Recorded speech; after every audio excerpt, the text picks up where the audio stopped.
खुशी का मंत्र। बहुत समय पहले की बात है। गंगा नदी के किनारे एक पीपल का पेड़ था। पहाड़ों से अतरंगी गंगा पूरे अपने वेग से बह रही थी। अचानक पेड़ से दो पत्ते नदी पर आकर गिर जाते हैं। एक पत्ता तिरछा गिरता है और दूसरा सीधा।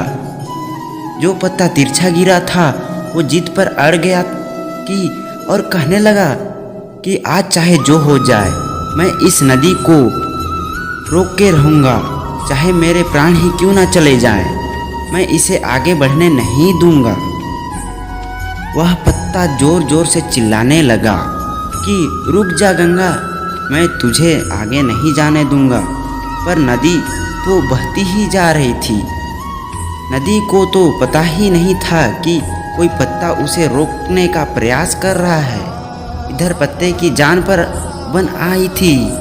वह लगातार संघर्ष कर रहा था। वो पत्ता नहीं जानता था कि बिना लड़े भी वहीं जाना था जहां थककर और हार कर पहुँचेगा। परंतु अब और तब के बीच का समय उसके लिए दुख और संताप का समय बन चुका था।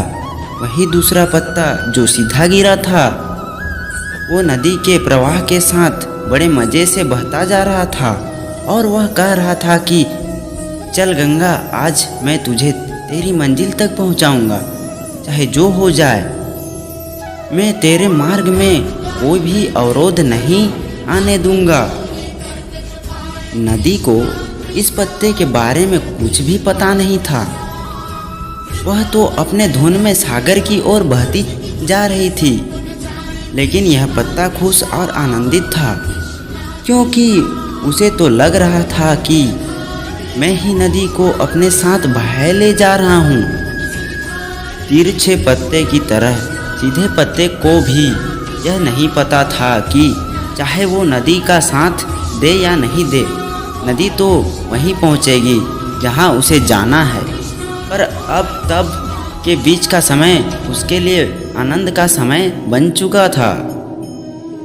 जो पत्ता नदी से लड़ रहा था उसके जीत का कोई उपाय नहीं था, और जो पत्ता नदी के साथ बहता जा रहा था उसकी हार का कोई उपाय नहीं था। दोस्तों, भगवान श्री कृष्ण कहते हैं जिस दिन हम लड़ना छोड़ देते हैं उस दिन से हम जीना शुरू कर देते हैं। अब लड़ना छोड़ देने का अर्थ यह नहीं कि आप अपने सपनों को देखें या उसके लिए मेहनत करना बंद कर दें, बल्कि लड़ना छोड़ देने का अर्थ यह है कि आप उन चीज़ों की बदलने की कोशिश ना करें जो आपके हाथ में नहीं है। यही खुश रहने का मूल मंत्र है। दूसरों को बदलने में अपना जीवन का समय व्यर्थ ना करें, बल्कि खुद को बदलें।